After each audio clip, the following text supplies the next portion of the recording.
Have you ever been at work and while working wondered to yourself, could you be royalty?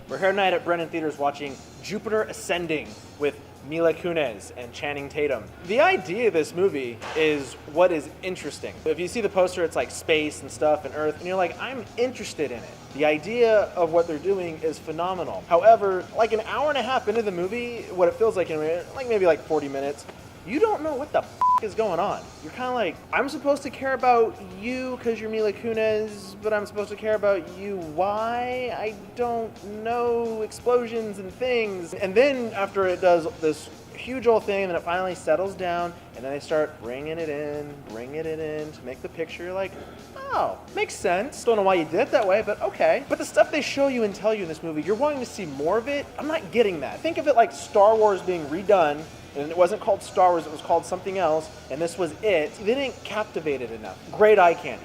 I cannot stress that enough. Everything looked good. I love the special effects, the fight scenes, the sci-fi stuff of it. Phenomenal eye candy. Definitely one of those movies, if you like CG things and stuff that go boom, go see it. If you're wanting an in-depth, awesome story, pass. The story is really... I've seen monkey shit fights in the zoo that were better than that, and that's funny. I actually had a monkey throw a me one time. It was pretty awful. I do like Channing Tatum's character. The idea that they're presenting that there are so many planets out there that there isn't a number for it, when you tell me that, that's when I'm interested. I want to know more about what you're doing, and then I don't really get that. It kind of left me feeling a little let down. Although I will say though, rocket boot skate things, I want a pair of those. Get on that. I'm waiting for my hoverboard. Don't have that yet. In an honest nutshell, if you're curious about the movie, I say go see it, because at least you're curious enough to want to see it. And who knows, it might wow you, it might surprise you. You might even walk away thinking like that was a pretty damn good movie. I'm gonna give this movie 5 out of 10. It's just, the movie was great eye candy. The acting wasn't all that great. The story was a great idea. I didn't feel it was fleshed out well enough. It's just a 5 out of 10. To see last week's view, go ahead and click the phenomenal logo down there with the smoke and the film and the words. It's beautiful. To see what the other space travelers had to say, let's check that out.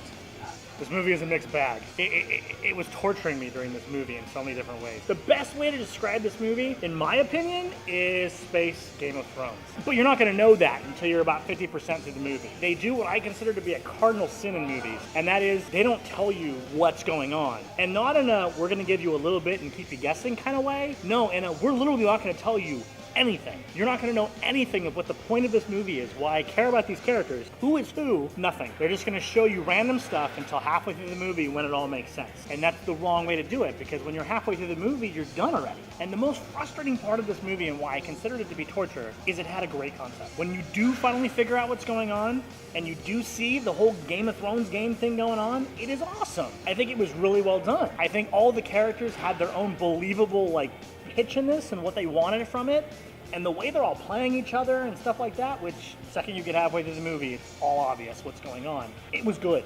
I liked it. It was believable and fun and a good story. The issue, in my opinion, what I think happened is, when you think of the Wachowskis, what do you think? Special effects. Right. You think of that crazy special effects. Over the top, bullet time, Matrix, all the crazy special effects. I think they needed to one-up themselves. The problem is they did it at the expense of the story. Because the entire first half of the movie, aside from the first 10, 15 minutes of establishing that she's a normal girl, just pure action. Explosions, spaceships, crazy effects, teleporting, space skates, rocket boots! But it's all of that is just crammed in your face at the beginning. And yeah, special effects are cool, but I didn't have a reason to care about it. It wasn't until the second half of the movie where the effects were matching the story and you cared about what was happening and the people being threatened and what was going on, that the special effects worked. So I think the whole first half of the movie is special effects for the sake of special effects, and the second half of the movie is the actual movie. They literally could have told the first half of the movie in 15 minutes of the movie.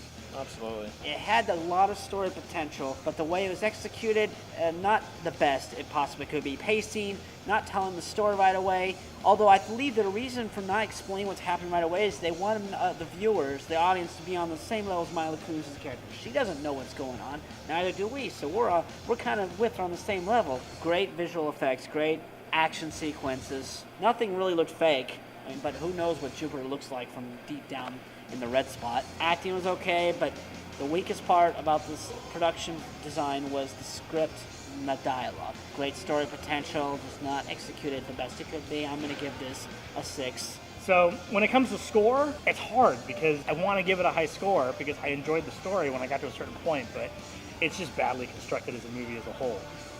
So 6.5. If you haven't subscribed to the channel, please do so. Like this video, favorite it, like us on Facebook, share it to the world. Tell your friends to come see this amazing review of amazing movies at Brennan Theaters, because that's what we do. I'm curious to know, what is your favorite sci-fi movie? I know that's a huge, broad question, but let's be honest, there's a lot of sci-fi stuff out there. I'm curious to see what yours would be. I'm not going to tell you mine. If someone will put a comment down there what theirs is, then I'll tell you mine. How about that? And as always, we'll let you know before you go at Brennan Theaters. I want to know, what'd you think about Jupiter Ascending? What? I'm just pulling a Travis. Sorry. You know he can kill you with one punch, right? Probably, but he won't because he's too nice. I want to hit you, Mike. I get that a lot. So many people said they want to hit me, but they never have, ever. It's amazing. I think going forward for reviews, you should get a little more animated than your. I'm here today to tell you about this movie. Don't be like that clear, dry eyes guy. I haven't had caffeine in 3 days, I don't so give a f***ing I could have gave you some sugar. sugar doesn't do it. Could have It put just- some sugar in sugar your body. just makes me- Grab your vein, shoot it in there. Roll of Hollywood. We'll fix it in the next one. Yeah, I don't think they're going to get a That's what chance it to make a next We'll one. fix it in the next one. Saturn Yeah. sodomized. Saturn sodomized. You idiot. I'm not going to do that out of you guys. Yeah, that's a nice ring for it. That sounds like a really bad porn title, does it not? My stripper name's Saturn. I don't know, probably has as good of a story as this one. First time you guys laughed so hard. That just caught me off guard. Okay, hold on, I gotta get back into thought.